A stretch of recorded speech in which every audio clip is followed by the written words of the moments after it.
talk about bar placement on your shoulders and how we use a good shoulder position for any overhead press. So the first thing we're going to talk about is a strict press. So in any press, I want the bar to rest on what we call active shoulders. So active shoulders meaning that my elbows are a little bit in front of the bar and my delts are very active so the bar can rest there. So a lot of people tend to want to start their press down here with elbows either behind or underneath.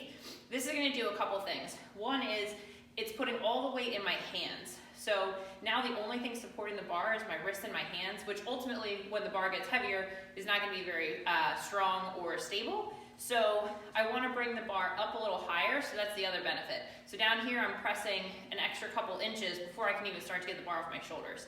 If I start the press with the bar on active shoulders, I've brought it up a couple inches and now I'm on a much more stable base that I can press from.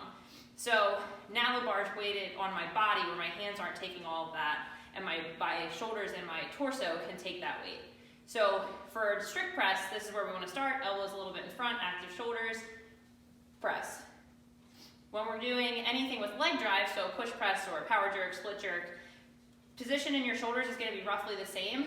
Nice active delts, connection between the bar and your shoulders. So again, I see a lot of people that want to start here where there's some space between the bar and the shoulders. Shoulders, bar, connected. That way I can actually transfer power. So when I dip, my bar stays connected to my body, and when I come up, I can drive off my shoulders that way. If I have the bar here not connected, now there's going to be more likely to sag down. There's no connection here. All the power I'm going to transfer has to go through my hands instead of through my body.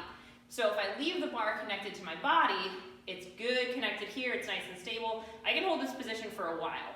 This is not a difficult position. Whereas this is not a stable position. This is a very difficult position.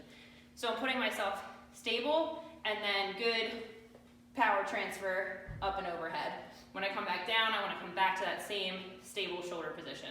So active shoulders, dip, keep that connection, drive up through that same connection and overhead. So basic overview of shoulder position in an overhead press.